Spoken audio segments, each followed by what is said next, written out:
Contouring, baking, हाईलाइटनिंग, sculpting, सब कुछ। अस्सलाम वालेकुम जी, आई होप आप सब बिल्कुल ठीक ठाक होंगे। तो क्लास 12 में आप सबका बहुत बहुत वेलकम। वीडियो में हम जानेंगे कॉन्टोरिंग करने का तरीका प्रैक्टिकली, और स्कल्पटिंग, हाईलाइटनिंग, ये सब तो हमने लास्ट वीडियो में जाना था, लेकिन एक नया टर्म बेकिंग, आखिर ये क्या है वो भी सीखेंगे। अच्छा, एक दूसरी बात, मुझे बहुत ज़्यादा गर्ल्स कहती हैं कंट्रोलिंग सिखा दें। ये कंट्रोलिंग नहीं होता, ये कॉन्टोरिंग होता है। प्लीज़ माइंड मत करें, पर इसको कॉन्टोर कहा करें। कॉन्टोरिंग सीखा, स्कल्पटिंग सीखा, हाईलाइटनिंग सीखा, मतलब तरीक़ाकार उनका सीखा। उसके बाद फिर बारी आती है बेकिंग की। अब ये बेकिंग क्या चीज़ है? बेकिंग भी होता है क्या मेकअप में? जी हाँ, बेकिंग भी होता है मेकअप में। नोट्स आपको इंस्टाग्राम ID एक्सप्लोर विद हिरा पे मिल जाएंगे। मैंने कहा था कि फर्स्ट जो कॉन्टोरिंग है वो क्रिएट करता है फेस पे इल्यूजन या शेडोज़ क्रिएट करता है, ठीक है, नकली शेडोज़, आर्टिफिशियल, या फिर आप कह सकते हैं कि खुद से बनाए गए शेडोज़। स्कल्पटिंग क्या होती है? क्रीम कॉन्टोर के साथ कॉन्टोर करना होता है बेस लगाने से पहले। उसके बाद हाईलाइटनिंग होती है। हाईलाइटनिंग फेयर कलर का कंसीलर लगाते हैं अपने अंडर आइज या टी जोन पे, किस लिए? ताकि वो पॉपअप लगे। और बेकिंग होता है कंसीलर प्लस लूज पाउडर। और वो कैसे होता है आज मैं आपको खुद बताऊं। इतनी फरमाइश आ रही थी कि कुछ प्रैक्टिकल करके दिखाएं, कुछ प्रैक्टिकल करके दिखाएं, तो चलिए बेकिंग आज मैं आपको प्रैक्टिकली करके दिखाती हूँ। बेस मैंने ऑलरेडी लगा के रखा था। अब मैं ले रही हूँ यहाँ पे मिस रोज का कंसीलर, जो कि मेरे बेस से फेयर है, मेरी बेस से फेयर है, ठीक है ना। तो मैं अपने अंडर आइज पे लगा रही हूँ अच्छे तरीके से। इसी तरह से होता है बेकिंग।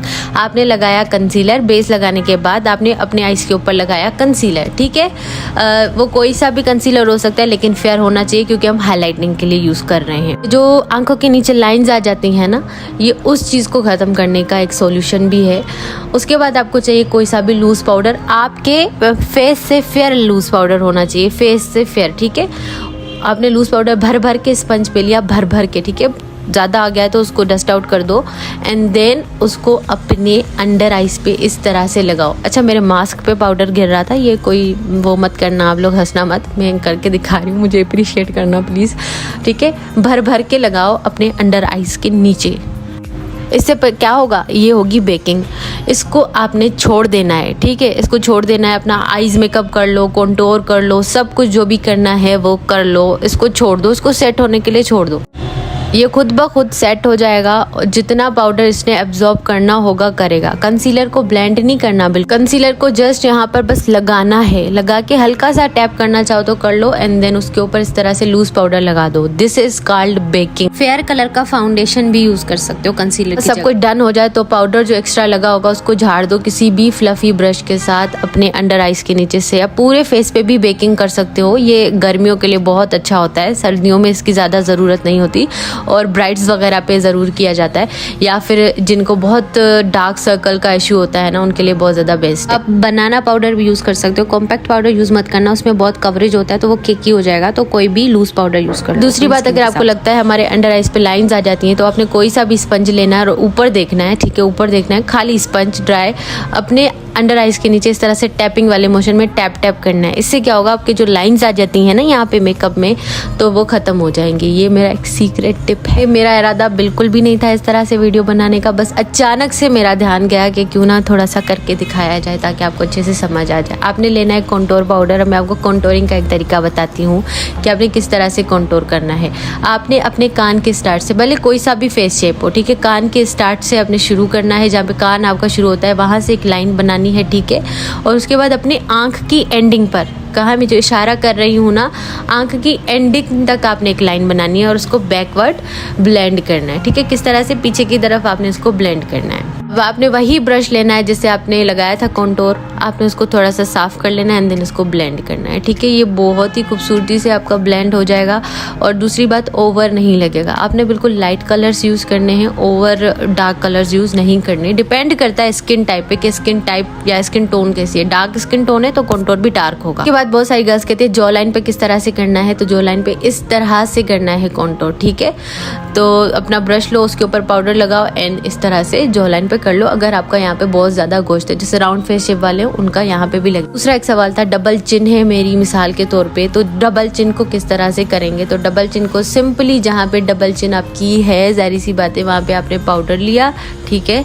उसके बाद अपना ऊपर किया, चिन अप किया, एंड देन आपको लग रहा है ना कि यहाँ पे मेरा ज्यादा है, तो इस तरह से आपने कंटूर पाउडर अपना लगा देना है, ठीक है। जहाँ जहाँ आपको लगता है कि मेरा ज़्यादा है, चबी है, तो आपने कर देना है, ठीक है। एंड प्लीज़ मुझ पे हंसना मत। बारी आती है फोरहेड की, तो फोरहेड को किस तरह से करना है। फोरहेड की लाइन जहाँ पे हेयर लाइन है ना, वहाँ पे आपने जो है अपना कंटूर पाउडर लगाना है, ठीक है। इस तरह से कंटूर पाउडर लगाना है, इस तरह से, जिस तरह से मैं करके दिखा रही हूँ। मेरा काफ़ी फोरहेड ब्रॉड है, तो मैं इसी तरह से ही कंटूरिंग करती हूँ। तो आई होप आपको आज एक आइडिया मिला होगा कंटूरिंग करने का, और मज़ीद भी मैं आपको आगे चल के दिखा रही हूँ कि किस तरह से कंटूरिंग करनी है। चलिए मैं आपको बताती हूँ मैं अपना नोज़ किस तरह से कंटूर करती हूँ, ठीक है। यहाँ अपने सबसे पहले देखना है आपका नोज़ का सबसे वाइड पार्ट क्या है, सबसे मोटा जो है वो हिस्सा कौन सा है, ठीक है। वहाँ पर आपने एक लाइन बनानी है, ठीक है। मेरी लाइन जो ज़्यादा ही डार्क बन गई थी, डार्क मत लगा लेना, ये बहुत ज़्यादा प्रोडक्ट लगा हुआ था ब्रश पे, तो वो अचानक से बहुत ज़्यादा लग गया था। तो आपने बिल्कुल कम प्रोडक्ट लेना है, ठीक है। वो हम ब्लेंड कर देंगे जहाँ पे ज़्यादा लगा है। एंड देन देखिए मेरा जो नाक है ना, वो एक तरफ से मोटा है और दूसरी तरफ से बिल्कुल पतला जाता है। तो जहाँ भी ज़्यादा मोटा होगा हम वहाँ पे कलर थोड़ा सा ज़्यादा लगाएंगे। और ऐसा नहीं है कि अगर दोनों तरफ से बराबर मोटा है तो हम बराबर ही करेंगे, अगर बराबर नहीं है तो फिर बराबर आपने कलर नहीं लगाना, दोनों की तरफ से लाइन एक जैसी बना लो, तो वो बिल्कुल अजीब सा, बिल्कुल पतला सा एक नाक लगेगा और वो अच्छा नहीं लगेगा, ठीक है। अब देखें मैंने कंटूर बराबर कर दिया दोनों तरफ से, ठीक है। उसके बाद बीच में इस तरह से जो ये ब्रिज जो होता है नोज़ का, इसको हाईलाइटनिंग पॉइंट कहते हैं। यहाँ पे हम लगाएंगे कंसीलर। अगर आप कंसीलर नहीं लगाना चाहते तो आप कोई लिक्विड फाउंडेशन भी लगा सकते हो, स्टिक भी लगा सकते हो। अगर आप ये भी नहीं करना चाहते तो हाइलाइटर जो होता है ना, ग्लोई हाइलाइटर, वो लगा दो बस।